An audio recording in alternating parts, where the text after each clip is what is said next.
cette année, ça fait la 95e édition de la Journée mondiale de l'épargne qui est célébrée au plan mondial. Mais au Bénin, nous sommes à la 2e édition pour l'avoir célébrée l'année dernière, autour du thème, bien entendu, la culture de l'épargne à l'aide du digital. Cette année, le thème retenu, c'est l'épargne, pierre angulaire de l'inclusion financière.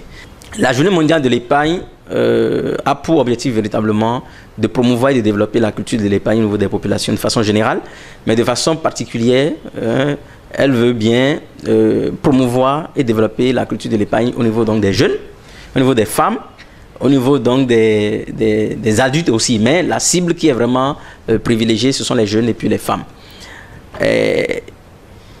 Cette année, l'édition 2019 de la Journée mondiale de l'épargne, comme je le disais tantôt, sera célébrée sur 2 jours, les 30 et 31 octobre. La journée du 30 est destinée à des ateliers qui seront organisés donc, à l'endroit des jeunes, à l'endroit des femmes, à l'endroit des associations, des artisans, etc.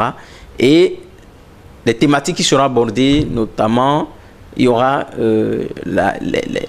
l'importance, la nécessité et les bienfaits de l'épargne à partager avec les populations dans le secteur bancaire. Après, il s'agira d'aborder une thématique sur l'entrepreneuriat au Bénin. Et en dernière position, vous parlez donc du dernier atelier, il s'agira de partager des informations en termes de services d'épargne offerts sur le marché boursier. Et nous remercions déjà au passage la SWAGA qui, partenaire de l'événement, a voulu donc partager cette information avec nous. Et donc la journée du 31 est une journée qui est destinée donc aux activités ordinaires, classiques, en termes de panels, organisés autour donc du thème l'épargne pierre angulaire de l'inclusion financière. Le premier panel donc va aborder les nouvelles techniques de mobilisation de l'épargne au Bénin. Le deuxième panel va aborder la contribution de l'épargne au financement d'une économie moderne. Et le troisième panel va aborder la tontine informelle et l'épargne formelle. Et le rôle de Ecobank durant ces 2 jours serait d'accompagner l'événement, de parler des produits que nous avons à mettre à la disposition des clients et aussi de participer activement à tous les travaux en atelier pour aider à l'éducation financière dont nous avons vraiment besoin. Le point focal serait sur la population qui n'a pas accès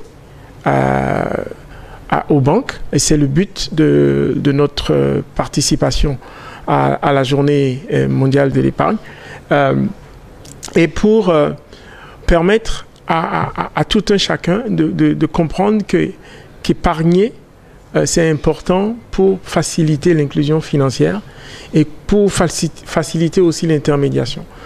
Je sais très bien que beaucoup de gens se demandent pourquoi les banques ne font pas des crédits à des taux plus intéressants, pourquoi les banques ne font pas des crédits plus facilement aux clients.